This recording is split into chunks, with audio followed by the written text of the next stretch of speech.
me çdo kryeministër kam nga një histori. Po Meta bëri mirë apo gabim që iku nga PS në 2004? Nuk bëri gabim, bëri gaf. Absolutisht. Bëri gaf, ha? Absolutisht. Që nge pjekur shumë. Unë që nge pjekur politikisht shumë. Absolutisht. Po të qëndronte të ç'do të? Do të vazhdonte LSI-a të ishte siç ishte kingmaker. E ti thuaj që iku nga koalicion. Po patjetër. Që iku 2004 në thatë. 2004 thosh. Përsëri po e them që bëri gabim. Po patjetër bëri gabim. Sikur se bëra edhe unë gabim që ika. Duhet të ishit bashkë. E di si është puna, shpreha, fjala e urtë e popullit që kur largohesh nga kopeja, kur largohet që një nga kopeja e ujku. Ilir Metra nga rënë ujku? Kjo shprehje është shprehje popullore, por që ndoshta nuk i përshtatet momentit që po flasim nuk i përshtatet tamam, por realisht është gabim largimi nga familja jote për arsye të mos përputhjes së mendimeve, është i gabuar. Është i gabuar. Foto tjetër.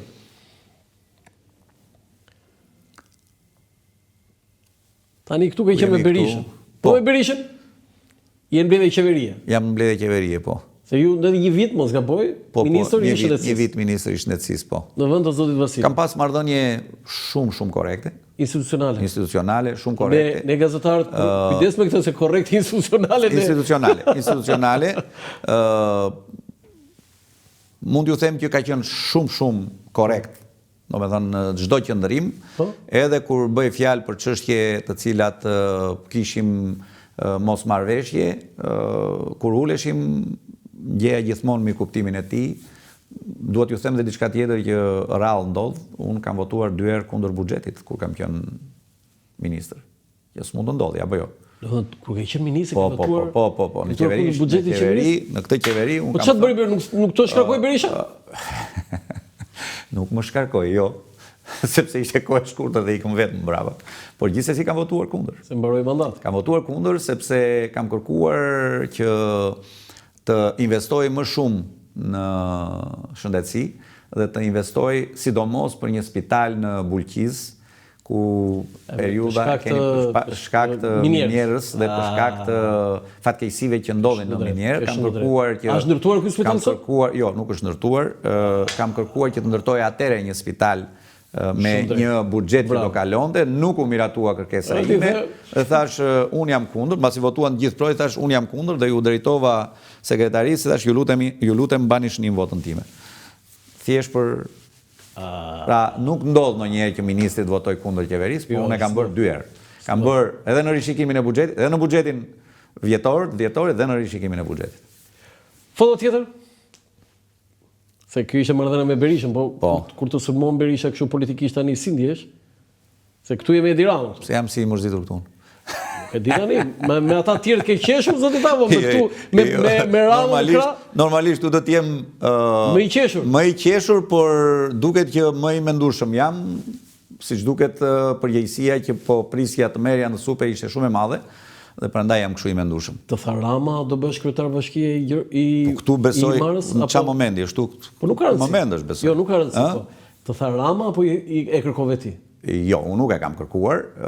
Ishte situata e tillë që u krijuan në Imar që duhej një zgjidhje dhe padyshim kryeministri ishte ai që më thiri për të pranuar. Kishim diskutime disa ditore, por që në fund fare pranuam. Për të... Si punon me Edi Ramën? Do me thënë, pavarësisht, nuk e di, legjendave që flitet për Edi Ramën, duhet ju them që është super bashkëpunëtor. Sinqerisht po ju them. Unë ju e dini që unë nuk jam servil nda asnjë kryeminist. Asnjëherë s'kam qenë. Unë këtë jam i bindur. Por është super bashkëpunëtor. Kur deri më sot nuk më ka ndërhyrë për asnjë çështje. Asnjë çështje. Kur deri më sot, 18 muaj, kur deri më sot, po e them kështu. Po më habit se gjithmonë ky i bën tëra, sepse opozita kështu. E di çfarë flitej në Himar kur vajta unë. Rama na ka vjedhur pronat, Berisha na ka vjedhur pronat, kryeministrat. I kishin për kryeministrat. Tash e dalin 18 muaj. S'do më thoshte një herë ky burr Vangel jo. 18 muaj asnjëherë, asnjë moment nuk më ka marrë të më thotë dëgjoj, të ndikoj për diçka kur. Më besoni kur, jam gati dhe të betojnë publikisht, kur, dhe për çdo gjë që i kam kërkuar, për Imarën, nuk më ka thënë asnjëherë jo. Gjithmonë ka thënë po dhe e ka zgjidhur, jo po. Po kështu pa kënaqur me punët e tua, ka qenë ndonjëherë? Padyshim, unë jam veti pa kënaqur ndonjëherë me punët e mia. Të ka thirrur këtu, të ka kërkuar llogari nga fjalën unë. Kemi folur në telefon, edhe kur jemi takuar, kemi folur për mundësinë e përmirësimit të gjërave, patjetër edhe para një jave folëm prapë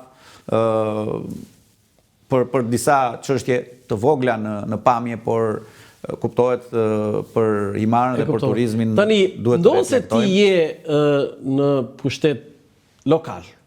Ti je politikan qendror, nuk je politikan lokal. Unë kam një pyetje e para, do të thënë dy pyetje më saktë. E para, shumë mandate ka PS-ja, 4 mandate. Edhe shumë suksese ka PS-ja. Duhet ta pranojmë apo jo? Do të thënë që ke kthyer socialist i parës. Unë kur s'kam ikur nga PS-ja. Po kur vajte te LSI ishe LSI-ist. Me shpirt. Në rregull, i majt gjithmonë, socialist gjithmonë. Por duhet pranojmë një diçka. Dhe këtë duhet ta pranojnë gjithë, pavarësisht se kujt krahu politik i përket. Atë që ka bërë Edi Rama për këtë vend, sidomos në arenën ndërkombëtare, nuk kam pasur rastin historikisht në Shqipëri ta ketë bërë ndonjë lider tjetër, jo në këto 35 vite. Këto duhet ta pranojmë apo jo. Kështu që kur më përpara nuk flitej në botë për Shqipërinë aq sa flitet sot pozitivisht, kur më përpara shqiptarët në këtë 35 vjeçare dhe më përpara kur shkonin jashtë nuk ndiheshin, se e keni parasysh si ndiheshin shqiptarët. Trëmbeshin të thoshin origjinë e tyre, sot e thon me krenari. Këtë e ka bërë Edi Rama, duhet ta pranojmë apo jo. Por në 4 mandate jepi Cezarit atë që në 4 mandate zoti Tavo, pushteti socialist nuk është më ai as i mandatit parë, as i mandatit dytë dhe ka shumë probleme. Vetëm me 5 muaj gjysmë patjetër ndroi qeverinë. Tani pyetja ime, si një politikan i vjetër, a duhet Edi Rama të bënda merrta të vendim për ballukun në parlament? Është çështje e Partisë Socialiste, grupit parlamentar të Partisë Socialiste dhe nëse doni të më pyesni si politikan, unë kam qenë në komisionin e mandateve kur isha, duke qenë se isha deputet i vjetër, jo, si i vjetër, bëja pjesë gjithmonë në komisionin e mandateve dhe atje na vinin shumë disa herë, aq kemi pasur kërkesa për heqje imuniteti dhe kur vinte puna që kërkesa ishte e pa argumentuar dhe pa fakte, realisht kemi reaguar përsëri. Jo, po ç'është balluku kjo nuk do të thotë që je një forcë politike ose pse në rastin që është kundër drejtësisë, absolutisht. Çështja e cili do ka sulmuar Spakun? Çështja e cili do qoftë. Jo, edhe e ka mbështetur Spakun. Edhe është mbështetur Spakun. Tani jo nuk është çështja se sulmon Spakun, unë nuk e shoh si sulm ndaj drejtësisë dhe ndaj Spakut, por t'ju them të drejtën, nuk mund të arrestohe një politikan, pse sepse sipas një prokurori, nuk e di kush është prokurori i zonjës Ballukës, as jam informuar, s'jam interesuar të informohem, sepse një prokuror ka marrë numër një telefon, ka gjetur mesazhe, ku di unë, po pse me mesazhe do dënohet politikani sot. Padyshim që kur të vi puna që drejtësia të vendosin, dhe kur them drejtësia shkallët e gjyqësorit të vendosin, padyshim që Partia Socialiste, jam i sigurt për këtë, që do reagojnë ndryshe. Tani basti i Edi Ramës është edhe këtë mandat e 4 prandaj mori që antarësimin BE. Ti beson se ka ca probleme aty, nuk është aq vaj dhe disa nuk janë dhe për fajtë Ramës, do të themi. Por Rama aman ka thënë që është e sigurt. Ky është problemi i Ramës. Mos harrojmë që çelja e negociatave Shqipërisë janë refuzuar 3 herë. Shkonte deri te dera dhe kthej mbrapsht, apo jo? Ju kujtohet. Është shumë drejt. Por Rama të herë premtoi më. Ky është momenti që realisht Shqipërisë i ka ardhur fati te dera. Dhe unë mendoj që është momenti që Shqipëria do ta marrë. Pra do antarësohet. E sigurt. Kuptohet, janë hapur, sa kapituj janë hapur? 11 kapituj në një periudhë shumë të shkurtër. Nuk është pak. Domethënë shumë, po ta krahasosh me vendet e tjera. Po ta krahasosh me vendet e tjera. Tani, mos harrojmë që vendimarrja është dhe politike. Është komisioni, është dhe Këshilli i Ministrave të Bashkimit Evropian. Okej, po kur dinim ne, Rama tha nuk është më problem. Po s'është problem sepse komisioni po i pranon të gjitha, hapen kapituj të gjitha. Tani, pastaj, nëse do të ketë një vendimarrje politike të Këshillit të Ministrave të Bashkimit Evropian, kjo është tjetër çështje. Nëse do të ketë, nuk e di pse e them këtë gjë, sepse ju kujtohet për shembull çështja e Maqedonisë. Bullgaria ndryshoni kushtetutën, i thot ai. Kjo nuk është çështje teknike e komisionit, sepse komisioni miraton. Pra ti i ke arritur, i ke plotësuar gjitha kushtet si vend, i thot Maqedonisë. Por prit, kemi një vendimarrje politike dhe Bashkimi Evropian kështu funksionon me unanimitet. Një vend të dalë kundër. Greqia do vendosi kushte Shqipërisë? Greqia, unë mendoj që Greqia ka qenë gjithmonë avokati i Shqipërisë për sa i përket procesit të integrimit. Patjetër që ka pasur momente të caktuara për çështje të caktuara që ka reaguar për si thua për të mos dhënë shkak që Greqia të thotë jo, dhe unë mendoj që edhe është reflektuar, pra Greqia është më tepër e interesuar se shumë vende të tjera që Shqipëria të jetë pjesë e Bashkimit Evropian dhe do ta vazhdoj ta luaj këtë rolin e avokatit të vendit. Ka për të sjell probleme. Kështu e mendoj. Jo Imara, jo grekët, jo. Kështu e mendoj.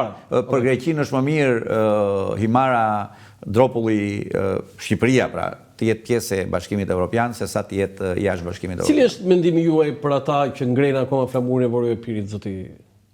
E di si është puna, ju thash, unë kam qenë historikisht kundër ekstremiteteve.